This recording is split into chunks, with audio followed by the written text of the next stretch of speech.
아멘. 우리 하나님께서 여러분에게 크신 은혜와 사랑을 베풀어 주실 것을 믿습니다. 아주 오래전에 한 94년도, 5년도인가요? 전도사를 처음 할 때 어떤 선교회 하나를 소개를 받았습니다. 그 선교에서는 조찬 새벽 기도회 모임을 가졌습니다. 종로구 청와대 옆에 쪽에 있는 교회, 선교회인데요.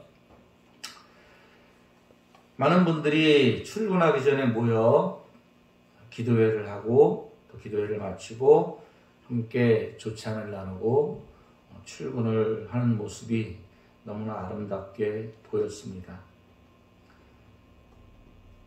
참 좋았던 것 같습니다. 우리 부대도 그런 기도 모임이 있었으면 참 좋겠습니다. 아멘 하는 사람이 하나도 없네요. 우리 부대도 그런 모임이 있었으면 좋겠습니다. 그런데 그 모임 주최 단체의 이름이 새사람 선교회입니다. 그 새사람 선교회라는 단체의 이름을 들을 때 마음이 너무 좋았던 것 같아요. 그리고 그곳에서 같이 모여서 하나님의 말씀을 듣고 기도하는 것이 너무 행복했었습니다. 이 단체를, 이 선교회를 처음 조직한 목사님은 김중기 목사님이신데, 이 목사님이 이제 원로 목사님이 되셨더라고요. 근데 홈페이지에 들어가서 보니까 이렇게 인사 말씀을 하고 있습니다. 새사람 선교회는 성경 공부를 통해 감동을 받는 곳이고 받은 감동을 전하는 곳이다. 이렇게 소개하고 있습니다. 우리 새생명교회도 예배와 성경 공부와 교제를 통해 성령의 감동을 받고 다른 사람들에게 그 영적 감동을 전하는 곳이 되기를 바라고 기도하고 있습니다. 저는 군인교회 목회를 하면서 한 가지 소원이 있습니다. 비록 잠시 머물다 떠나는 군인교회이지만 하나님의 은혜와 성령의 역사로 소문난 교회가 되는 것입니다. 은혜의 소문을 듣고 많은 사람들이 우리 교회에 모여 예배하는 곳이고 군인교회에서 만난 예수님을 평생 믿음으로 기억하는 것입니다. 오늘도 하나님께서는 여러분을 만나기를 원하시고 만나 주실 것입니다. 21세기에 사는 우리들에게도 예수님은 필요하고 그분의 도우심은 더욱 필요한 시대로 저는 보입니다. 요즘 메타버스라는 가상현실 공간이 현실로 다가왔습니다. 이 새로운 첨단 기술을 통해 다양한 형태의 문화가 생겨나고 있습니다. 여러분들도 메타버스에 타보셨습니까? 안 타보셨어요? 네. 메타버스를 이용하는 사람들이, 어린 학생들이 참 많다고 하던데 70~80%의 어린 학생들이 이 메타버스, 뭐라고 하는 그 이름은 제가 적지 않았어요. 그것을 이용을 한다고 합니다. 그런데 이 가상 공간에서 막말과 거짓과 폭력과 사기 등 좋지 않은 일들이 많이 일어나고 피해자는 점점 더 늘어난다고 합니다. 숨겨진 인간의 본성이 가상 공간에서 여지없이 나타나고 있는 것 같습니다. 가상현실 공간에서 행해지는 것들이 현실에서도 구분 없이 일어날까 염려가 됩니다. 우크라이나에서는 전쟁이 계속되고 많은 사람들이 죽고 고통을 당하며 러시아는 핵전쟁이 일어날 수도 있다고 위협하고 있습니다. 우리나라 역시 북한과 대치 상태에서 한국과 미국이 큰 훈련을 하고 있다고 합니다. 우리도 역시 안전한 평화가 보장된 나라는 아닌 것 같습니다. 군인인 여러분들은 더 마음이 긴장될 것이라 생각을 합니다. 지구 반대편에 있는 미국에서는 여전히 학교에서 어린 학생들에게 무차별 총격 살인 사건도 계속 일어나고 있습니다. 미국의 어떤 국회의원은 전 세계에서 학교에서 총 맞아 죽을까 걱정하는 나라는 미국밖에 없다고 호소하고 있습니다. 그럼에도 불구하고 어떠한 제도나 법률을 보완하려고 하는 노력이 없는 것 같습니다.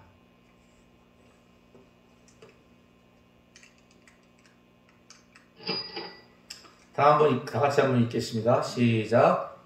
예수께서 모든 도시와 마을에 들으시사 그들이 해석하시며 천국 복음을 전파하시며 모든 병과 모든 약한 것을 고치시니라.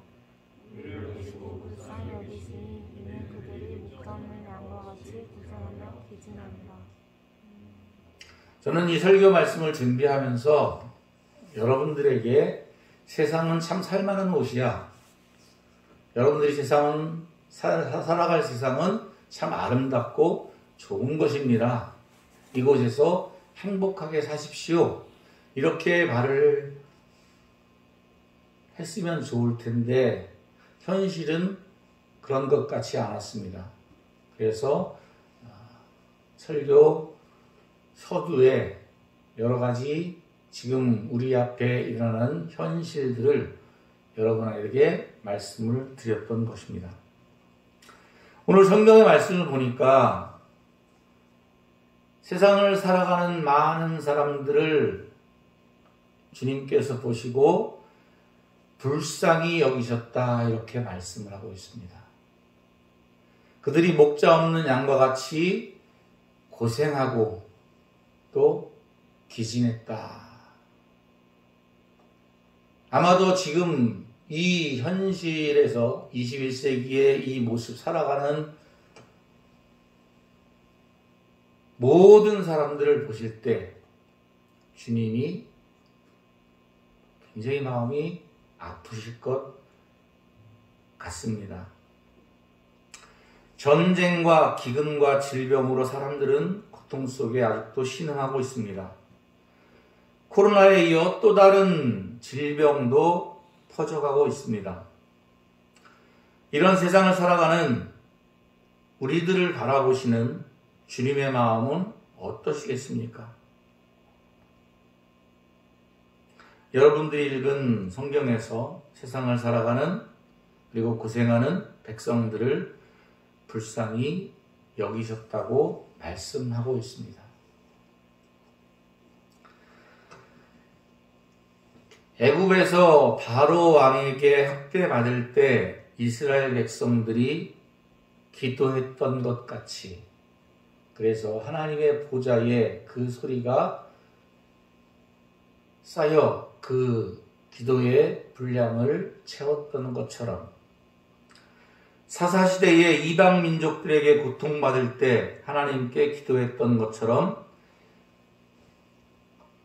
우리들은 지금 기도해야 할 때라 생각합니다. 할렐루야. 네.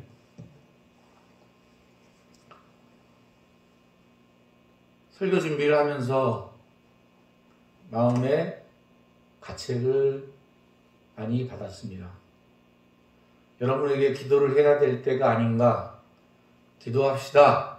이렇게 말은 해야 되겠는데 나는 그러면 기도를 얼마나 하고 있나? 어떤 훌륭한 목사님이 말씀하시는 것을 보았습니다. 이분은 공부를 굉장히 좋아하시나 봐요. 문학 비평도 하시고 하는 목사님이신데 하루에 한 3시간 정도는 공부를 하신대요. 근데 그 예수 믿지 않는 그 같은 친구가 김영 공부를 얼마나 하고 있습니까? 그래도 한 3시간 정도는 하고 있으니까 공부를 좋아하는 사람이라고 생각하고 있으니까 그래도 어깨 딱 펴고 하루에 3시간 정도는 하고 있지 그렇게 얘기를 했대요. 그런데 그 친구가 눈을 똑바로 뜨면서 화를 내면서 당신 사기꾼 아니냐고. 자기는 하루에 10시간 이상 공부를 하는데 영혼을 살리겠다고 하는 목사가 3시간밖에 공부를 안 한다고 하면 사기치는 거 아니냐 그렇게 얘기했대요.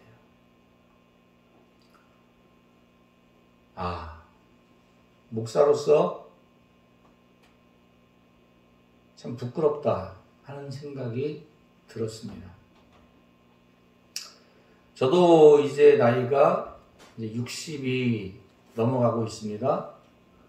여러분들하고 호흡을 맞추고 같이 대화를 하려고 하면 아마도 예전에 만났던 형제들보다 더 세대 차이가 많을 거라고 생각을 합니다. 어쩌면 코로나 때문에 여러분과 가까이 하지 못하고 자주 만나지 못하는 것이 다행일 수도 있다 하는 생각도 합니다.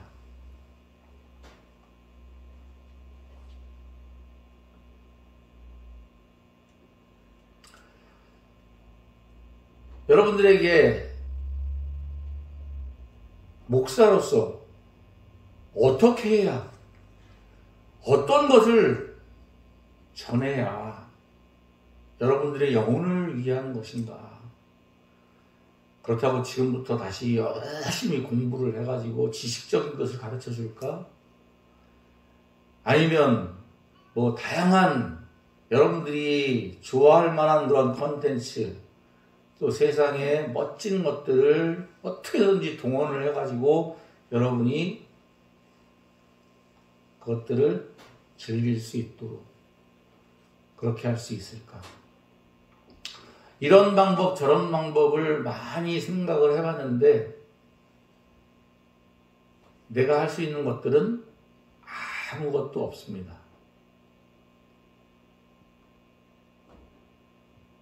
세상 지식을 여러분들에게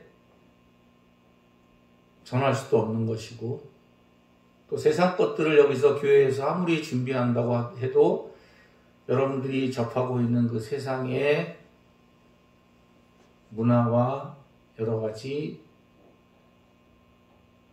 좋은 놀이, 게임 그런 것들과 아마 비교가 될 수 없을 거라고 생각을 합니다.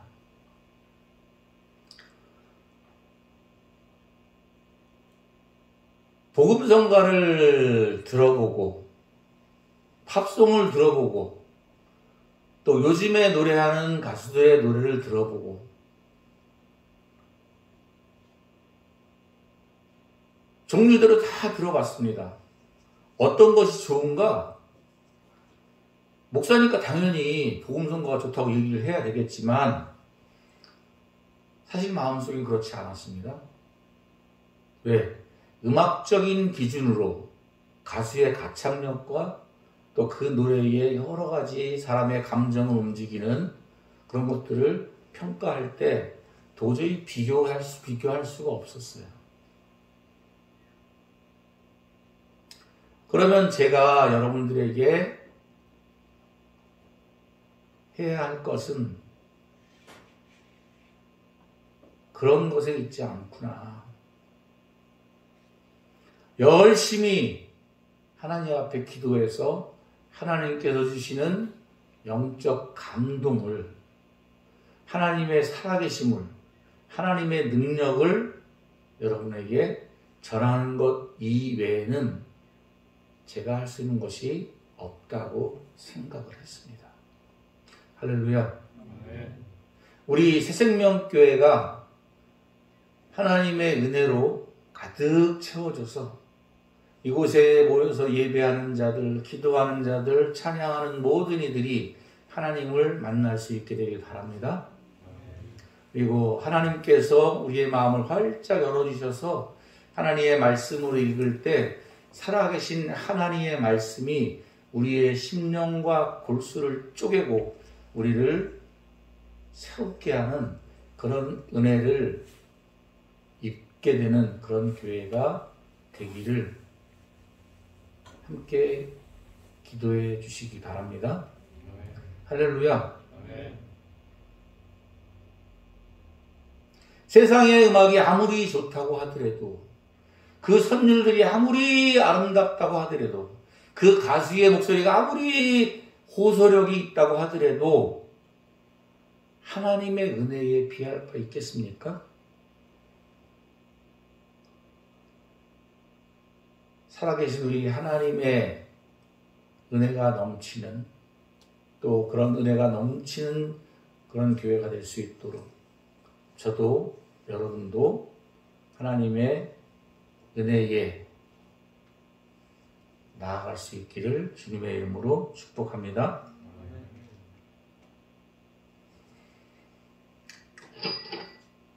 다 같이 한번 읽겠습니다. 시작.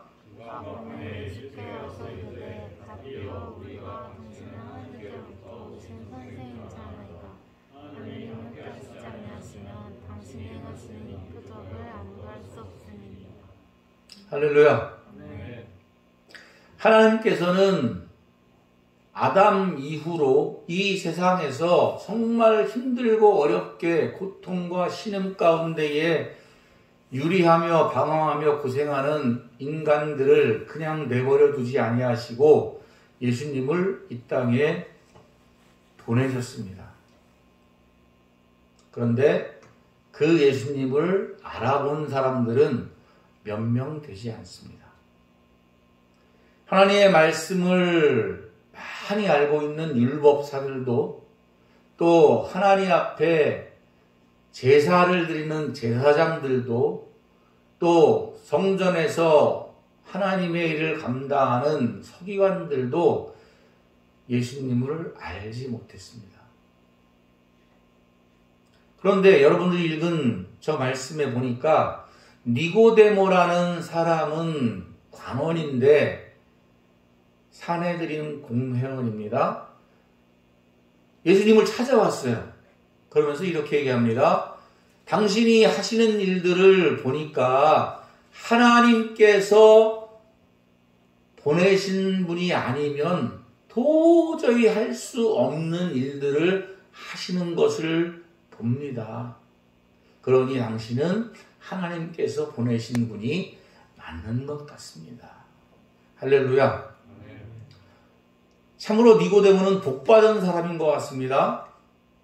많은 사람들이 하나님을, 예수님을 알아보지 못하는데 이 니고데모는 그 심령이 깨어있는 것 같았어요. 그리고 그 눈이 세상에 멀어져 있지 않고 마음이 세상에 꽉 잡혀서 자기의 것을 빼앗길까 벌벌 떠는 제사장들과 서기관들과 율법사들과 같이 아니하고 예수님이 행하시는 것을 보면서 저분은 하나님이 보내신 분이 맞아, 그렇게 얘기하고 있습니다. 할렐루야. 설교 시간만 되면 막 졸음이 오십니까?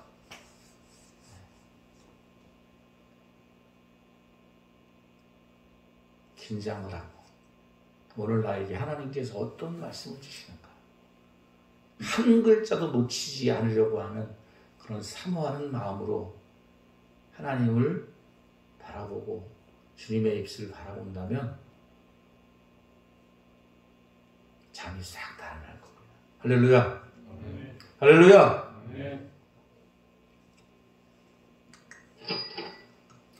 3절 다 같이 읽겠습니다. 시작.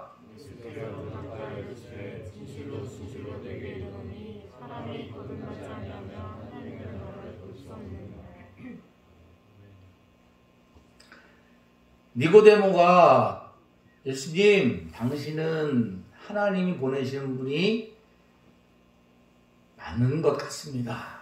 이렇게 얘기를 했는데 예수님께서는 이렇게 대답을 하고 계세요.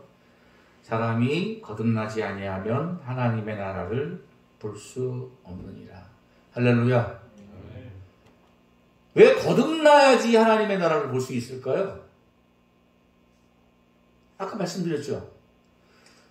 율법사들, 제사장들, 대제사장, 서기관, 바리새인, 사두개인, 나름대로 하나님을 잘 알고 있다고, 말씀을 잘 알고 있다고 하는 그들은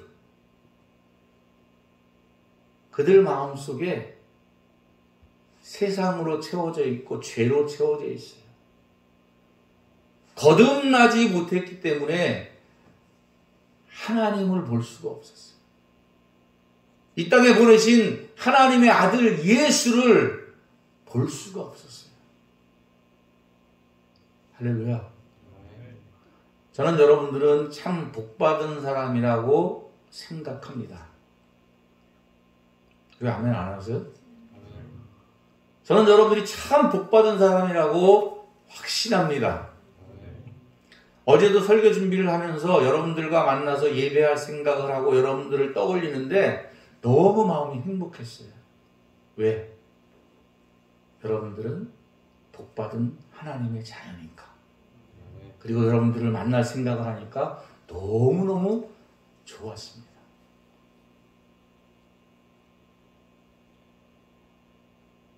하나님의 나라를 볼 수 있는 사람은 거듭난 사람만 볼 수 있어요.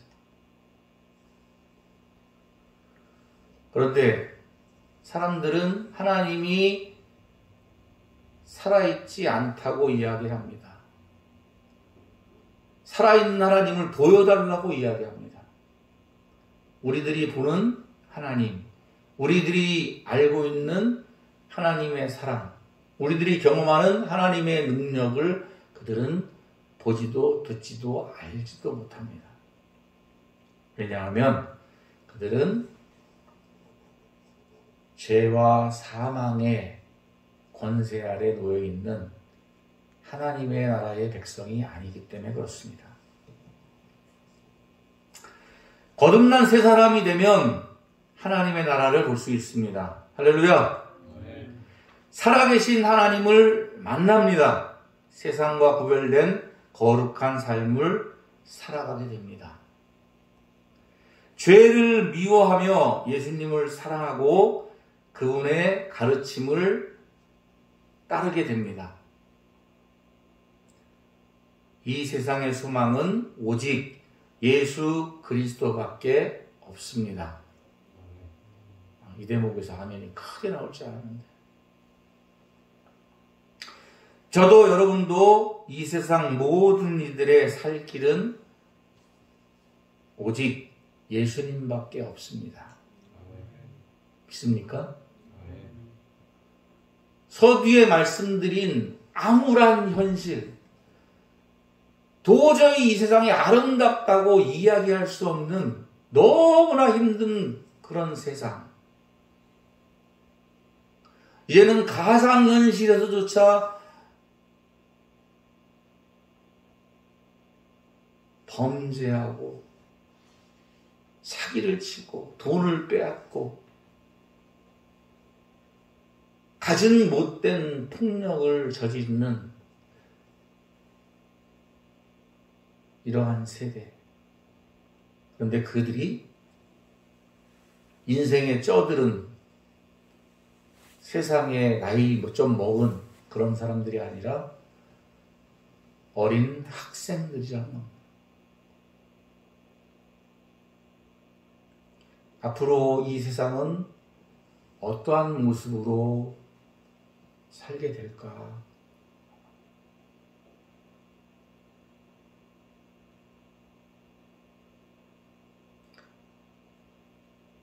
어떠한 교육이나 어떠한 지도자가 이 세상을 변화시킬 수 있겠습니까? 개과천선이라는 말이 있죠, 그죠?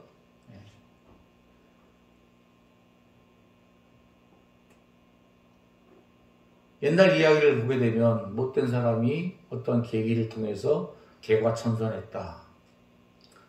그런데 정말 개과천선한 사람은 잘 보지 못한 것 같아요. 그런데 교회에서는 예수님을 만나면, 하나님을 만나면 새 사람이 되는 것을 믿습니다. 할렐루야. 저가 그런 사람이거든요. 초등학교 때부터 교회를 다녔지만 친구들 때문에 다녔고 또 그러다가 마음에 안 드니까 교회를 안 다니다가 교회를 다니면서도 중등부 교사를 하면서도 술도 먹고 담배도 피고 회사 사람들과 같이 세상에 어울려서 세상을 먹고 마시며 즐기던 그런 사람이었어요. 내가 하는 일들이 죄인 것 같기도 하고 아닌 것 같기도 하고 잘 분간이 안 됐어요. 어떤 때는 내가 지은 죄를 자랑하면서 다니는 그런 사람이기도 했어요. 저만 그런 게 아니라 예수님을 만나지 못한 사람들이 그래요.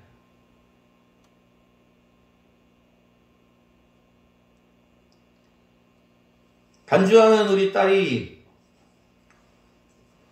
어떤 사람을 만났는데 모태신앙인데 이 하는 이야기를 들으니 어떻게 모태신앙을 가진 사람이 저런 이야기를 할 수 있을까? 너무너무 답답했다고 이야기를 합니다. 그 친구는 친구들과 술도 마시고 이런저런 세상을 같이 세상 속에서 살아가는 그런 사람이었던 것 같아요. 몹시 흥분하는 우리 딸을 바라보면서 속으로 아빠도 옛날에 그랬는데, 그리고 내가 알고 있는 나의 가장 사랑하는 친구 중에 하나인 초등학교, 중학교, 고등학교 동창, 지금은 우리 본교회의 장로님으로 교회를 섬기고 있는 그 친구도 청년 때에 교사를 하며 성가대를 하며 술을 먹으며 세상 속에서 그렇게 살아갔거든요. 그리고 자기는 기도를 하지 않는다고, 왜냐하면 내 기도를 하나님께서 안 들어주시기 때문에 그렇다고 하던 그 사람이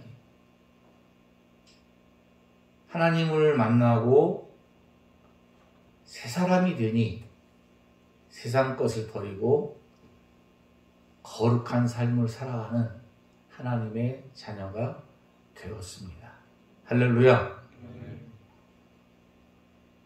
사람의 힘으로는 도저히 할 수 없는 겁니다. 사람의 힘으로 어떻게 삶이 바꿔지겠습니까? 하나님으로 인해 새 사람이 된다는 것은 참으로 기적인 것 같습니다.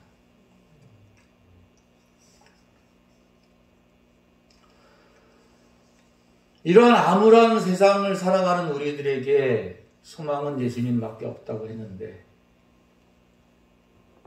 한 사람 한 사람 우리 모두가 하나님의 사람이 되어서 하나님의 사람으로 살아간다면 세상은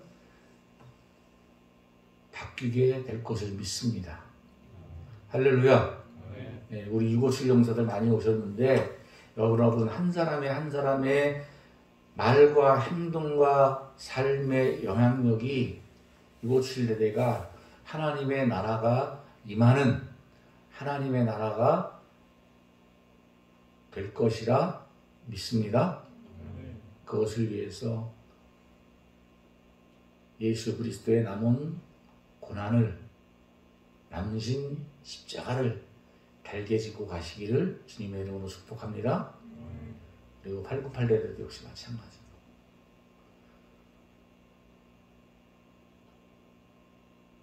적어도 세상은 모르겠는데 이 통합주둔지 안에 있는 부대가 하나님의 자녀로 복음화된다면, 하나님의 나라가 임한다면 여기에 사는 모든 사람들은 정말 행복하고 기쁜 그러한 부대가 될 것이라 믿습니다. 할렐루야. 그것을 바라보며 기도합시다. 청년 기독 크리스찬 인구가 4%에서 2%로 내려갔던 소리가 있습니다. 100명 중에 1명, 2명밖에 예수를 믿지 않습니다. 예수 믿으면 핍박을 받는 그런 시대에 도달했습니다. 그러나 여러분 안에 있는 예수 그리스도의 성령께서 예수 그리스도의 빛을 발하시면 여러분이 가는 곳곳마다 하나님의 나라가 이루어지게 될 것을 믿습니다. 지금도 그런지 모르겠네요. 의왕시에 부곡이라는 동네가 있습니다. 그 동네에 들어가면 큰 경수 그 중앙 1번 국도 거기서 좀 들어가야 되는데 그 안에 들어가면 큰 마을이 있어요. 한참을 꼬불꼬불 들어가는데 그 안에 큰 마을이 있어요. 거기에 가면 놀랍게 큰 교회들이 많습니다. 야, 이 산골 같은 마을에 이렇게 큰 교회들이 많이 있다니. 크리스찬 수가 90%랍니다. 할렐루야. 그 동네에서는 예수를 안 믿으면 살 수가 없어요. 어떻게 그 동네는 그렇게 됐을까? 또 한 번 놀란 적이 있습니다. 울릉도에 가봤습니다. 몇 년 전인가요? 4년 됐나? 3, 4년 전인가? 울릉도 독도를 군성교사에서 갔는데 나라 사람 기도회 하려고 독도에 가서 기도한다고 갔는데 울릉도에 갔습니다. 보통 해안이나 항구 도시를 가게 되면, 섬에 가게 되면 무슨 깃발 같은 거 많잖아요. 그죠? 무당집도 많고 무슨 뭐 용왕이다 무슨 뭐 별의별 잡신들을 많이 섬기는 곳이 그런 해안가, 항만, 섬 그런 데인데 울릉도에 가니까 그런 데가 하나도 없어요. 교회들만 있어요. 교회들만. 크리스찬 수가 90%가 넘는다. 할렐루야. 왜 그렇게 됐냐고요? 일제에 핍박을 받던 크리스찬들이 그 핍박을 피해서 울릉도에 갔답니다. 그래서 거기서 예수를 전하고 순교를 한 순교십니다. 그들의 희생과 복음의 사랑이 그 울릉도 전체를 복음화시키는 놀라운 역사가 일어났습니다. 하나님은 그들을 통해서 역사하셨습니다. 할렐루야. 아멘. 하나님께서는 여러분들에게 예수를 알게 하시고 하나님의 나라를 경험하게 하신 이유가 분명히 있습니다. 아멘. 사람들이 자랑하라고, 내가 이런 능력이 있다고, 내가 이렇게 많이 알고 있다고, 대제사장이나 서기관들이나 이런 사람들처럼 그렇게 하라고 하는 것이 아니라 살아계신 하나님을, 우리를 위해 십자가에서 죽으신 그 예수 그리스도를 전하는 그런 사명을 우리에게 주신 것을 믿습니다. 할렐루야. 세상 속에 살아가면서 너무나 힘들어하는 사람들이 보이지 않습니까? 툭 치기만 해도 막 터질 것만 같은 그런 세상의 많은 영혼들, 그들에게는 정말 예수가 필요합니다. 할렐루야. 예전에도 군정 형제들에게 복음을 전하냐고, 전도를 하냐고 물어보면 너무나 힘들다고 얘기를 해요. 심지어는 교회 가자고 하면 욕까지 한대요. 교회 가자고 했다가 욕 먹습니까? 기쁘게 여기시기 바랍니다. 성경에 예수님이 말씀하셨잖아요. 핍박을 받는 자는 복이 있나니. 할렐루야. 핍박을 받고 욕을 먹고 비난을 받으면 복이 있나니. 할렐루야. 내 말이 아니라 예수님이 그렇게 말씀하셨잖아요.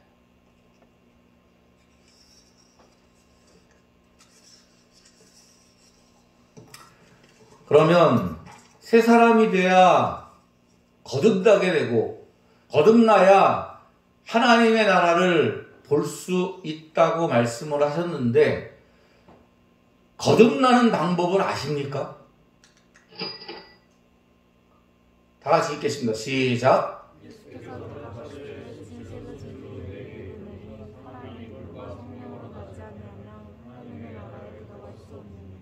할렐루야. 예, 새 사람이 되는 방법, 거듭난 사람이 되는 방법, 물과 성령으로 거듭나야 된다고 말씀하고 있어요. 어떤 성경에는 불과 성령으로 거듭나야 된다고 말씀하는 것도 있습니다. 물 세례는 여러분들 받으셨을 거예요. 목사님이 세례 받을 때 머리에다가 물을 뿌리죠, 그죠? 요한의 시대 때는 또 침례교회에서는 강물이나 아니면 뭐 이렇게 물이 많이 부어오는 수조 같은 데서 이렇게 잠갔다가 다시 세워서 물에서 죽었다가 다시 살아나는 새로운 사람이 되는 그런 의식을 치르는, 그래서 그게 물세례다 이렇게 얘기하고 있습니다. 앉아 계신 여러분들은 세례 다 받으셨습니까? 대답들이 없어요. 세례 안 받으신 분들은 빨리 저에게 말씀을 하셔서 세례를 받길 바랍니다. 세례 받는 것은 중요한 거예요. 형식적이라고 얘기할 수 있겠지만 그 형식은 중요합니다. 왜냐하면 그 형식 속에 내용을 담기 때문에 그렇습니다. 세례를 받는 것은 나는 하나님을 믿습니다. 하나님이 나의 아버지가 되십니다. 예수 그리스도 나의 구세주가 되십니다. 나의 왕이십니다. 하는 그 믿음의 고백을 하나님 앞에, 사람들 앞에 인정하고 고백하는 거예요. 할렐루야. 예수 믿는다고 핍박을 받지 않으니까 그 고백이 별로 중요한 것 같지 않죠? 예전에는 예수 믿으면 죽었어요. 어디 가서 예수 믿는다고 한번 말할 수도 없었어요. 그럼에도 불구하고 나는 예수를 믿습니다. 그렇게 고백하는 것. 주님 앞에 믿음을 보여드리는 겁니다. 할렐루야. 그런 마음 그런 건데, 그러면 성령으로 나려면 어떻게 해야 되냐? 어떻게 물어볼까요? 성령으로 거듭나셨습니까? 성령으로 거듭났냐고 손 들어보라고 그러면 또 뭐 안 들 수도 없고 들 수도 없고 막 그럴 것 같은데.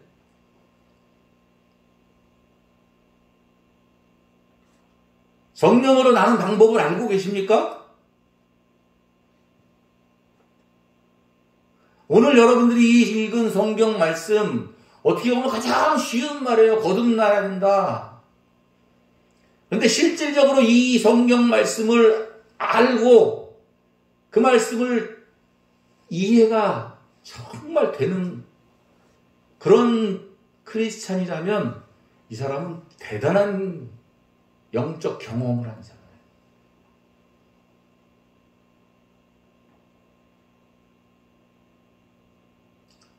왜 교회를 오랫동안 다니고 아버지가 목사고 장로고 권사고 모태신앙인데도 불구하고 세상 사람들과 똑같이 살아가냐고요? 세례도 받았는데 성령 세례를 받지 못했기 때문에 그렇습니다.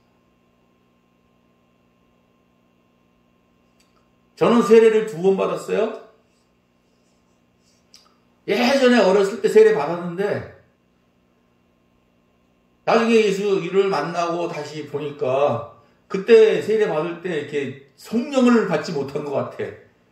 그래서 다시 세례를 받겠다고 해가지고 썼어. 근데 그걸 아는 사람은 아무도 없었어요. 왜? 담임 목사님도 바뀌고 막 다 바뀌었어. 알고 있는 사람은 그 아까 내 친구 장로님, 그 친구만 알고 있었어요. 야, 너 옛날에 중학교 졸업하고 중학교 때 받았잖아. 왜 또 받아? 내 마음속에 그건 세례가 아닌 것 같아. 뭔가 세례를 받으면 담임 목사님이 세례를 받으면 막 뭔가 그냥 막 뜨거운 어떤 감동이라든가 막 어떤 성령의 체험이라든가 눈이 확 열려서 막 하나님의 나라가 보인다든가 그런 것들이 진짜 성령 세례, 진짜 세례인 것 같아서 다시 받겠다고 해서 다시 받았어요. 그럼에도 불구하고 다시 세례 받았는데 옛날에 받은 거랑 똑같아. 아무런 감동도 없어.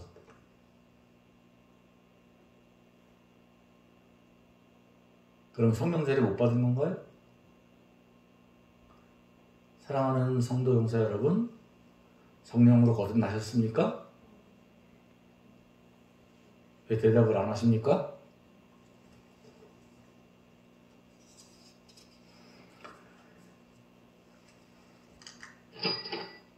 다 같이 읽겠습니다. 시작. 때때로 가이르되 너희가 회개하여 각각 예수 그리스도의 이름으로 세례를 받고 제사를 받으라. 그리하면 성령의 선물을 받으리니 이 약속은 너희와 너희 자녀와 모든 먼데 살아있고 주 우리 하나님이 얼마든지 부으신 것이라. 할렐루야. 성령 세례라는 것은 어떠한 내 감정이나 현상을 얘기하는 게 아니에요. 할렐루야.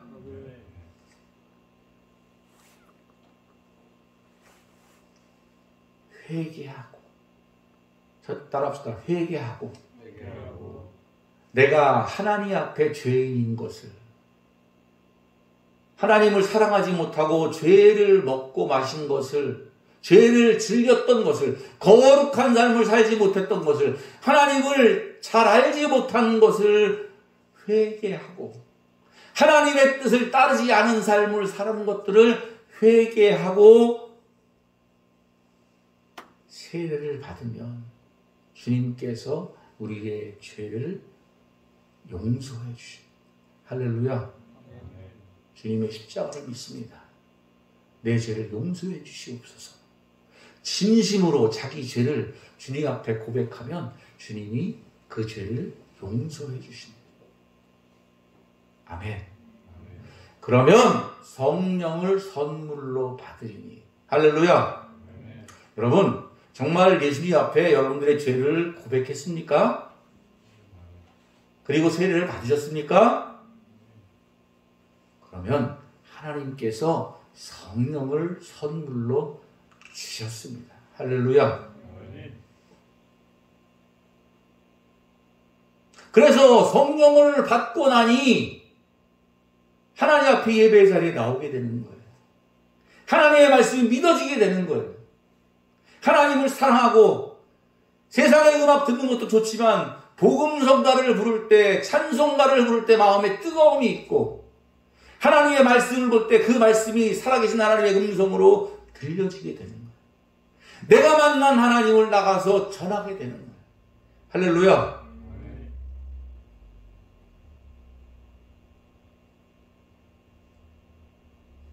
성령으로 거듭나게 되면 새 사람이 되고 새 사람들이 가는 곳마다 하나님의 나라가 도래하는 것을 믿습니다. 그것이 우리에게 남겨진 그리스도의 남은 고난입니다. 세상은 힘듭니다. 가정도, 사회도, 부대도, 나라도, 세계도 너무나 힘들고 어렵습니다. 그러나 하나님께서는 이 세상에 빛이 되라고, 소금이 되라고 우리를 부르셨습니다. 우리가 새 사람이 되면 이 세상을 아름다운 하나님의 나라로 확장해 나가게 될 것을 믿습니다. 다 같이 찬송 부르겠습니다.